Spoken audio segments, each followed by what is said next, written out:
प्रिय विद्यार्थियों, BA part second year इतिहास के प्रश्न पत्र द्वितीय के अंतर्गत हम अकबर के संबंध में आपको जानकारी दे रहे थे। इस वीडियो के माध्यम से आज मैं आपको अकबर की राजपूत नीति की चर्चा करने जा रहा हूँ। अकबर की राजपूत नीति काफ़ी महत्वपूर्ण मानी जाती है। अकबर एक महत्वाकांक्षी और दूरदर्शी शासक था। वह संपूर्ण भारत पर अपना आधिपत्य स्थापित करना चाहता था। वह कार्य तभी संपन्न हो सकता था जब वह संपूर्ण राजपूताने पर अधिकार कर ले। वह राजपूताने के सामरिक महत्व से भलीभांति परिचित था। वह राजपूतों से मैत्री प्राप्त करना मुगल साम्राज्य के लिए लाभप्रद मानता था। अकबर राजपूत जैसी शूरवीर और स्वाभिमानी साहसी जाति का सहयोग प्राप्त करके अपने प्रतिद्वंदियों की नीचा दिखाना चाहता था। अतः अकबर ने राजपूतों के प्रति मैत्रीपूर्ण नीति अपनाने का निश्चय किया। अब ये जो उदार राजपूत नीति अकबर ने अपनाई, उस नीति को अपनाने के पीछे भी कुछ कारण माने जा सकते हैं, जिनकी चर्चा हम बिंदुओं के आधार पर आसानी से करके समझ सकते हैं। अकबर की उदार राजपूत नीति के जो कारण थे, उनमें जो पहला कारण था वो था हिंदू प्रधान भारत। अकबर ने ये अनुभव कर लिया था कि हिंदू प्रधान देश भारत में हिंदुओं के राजनीतिक और सैनिक नेता राजपूतों को शत्रु बनाकर स्थायी रूप से राज्य करना या सफलतापूर्वक शासन का संचालन करना असंभव था। दूसरा जो कारण माना जा सकता है उदार राजपूत नीति अपनाने का अकबर के द्वारा, वो है मुस्लिम सरदारों के विद्रोह। अकबर ने यह अनुभव कर लिया था कि उसके मुस्लिम सेनानायक और पदाधिकारी अपने स्वार्थों की पूर्ति में लिप्त थे।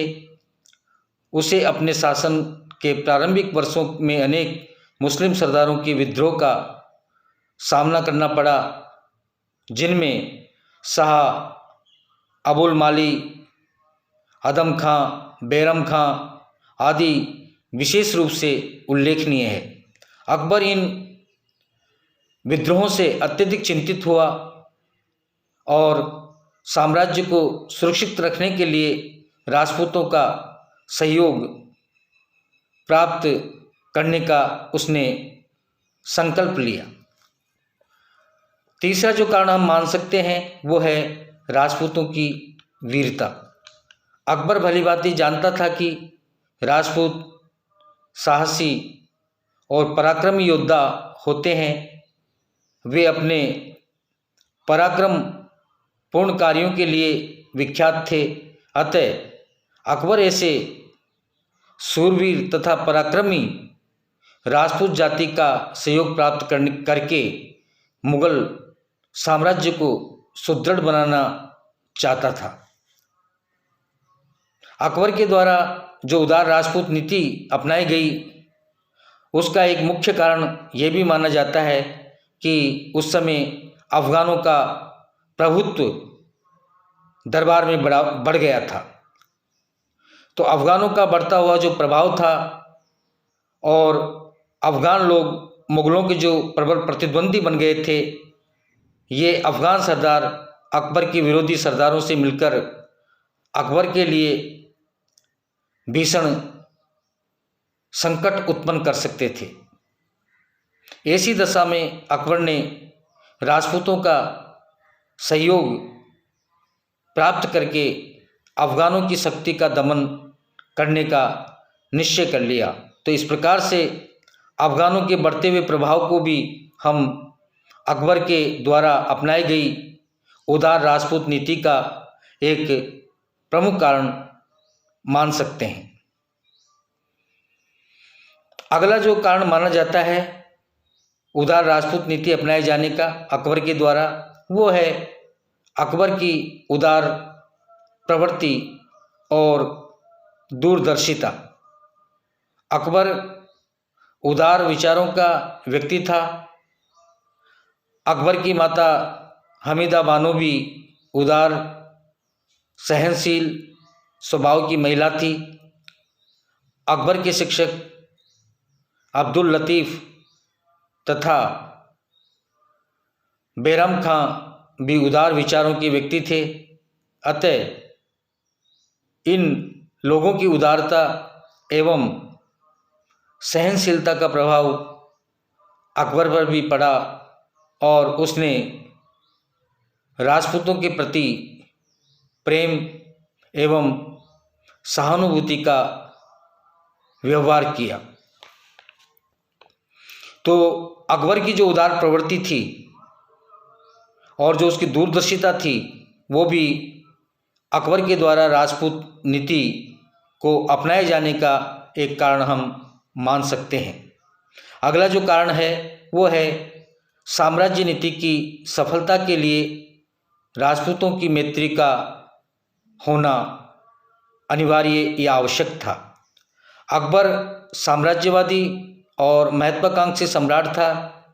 वह भारत में मुग़ल साम्राज्य का विस्तार कर एक दृढ़ और स्थायी साम्राज्य स्थापित करना चाहता था।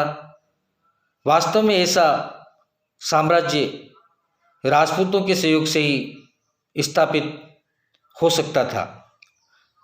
अगला जो कारण हम मान सकते हैं वो है स्वतंत्र राजपूत राज्यों का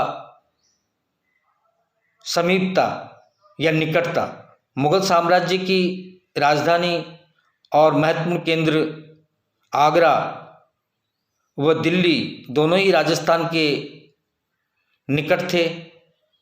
स्वातंत्र्य प्रेमी एवं युद्ध प्रिय राजपूत शासक अकबर के लिए खतरा उत्पन्न कर सकते थे। अतः अकबर के लिए आवश्यक था कि वह इन पड़ोसी राजपूत राज्यों को मित्र बना ले।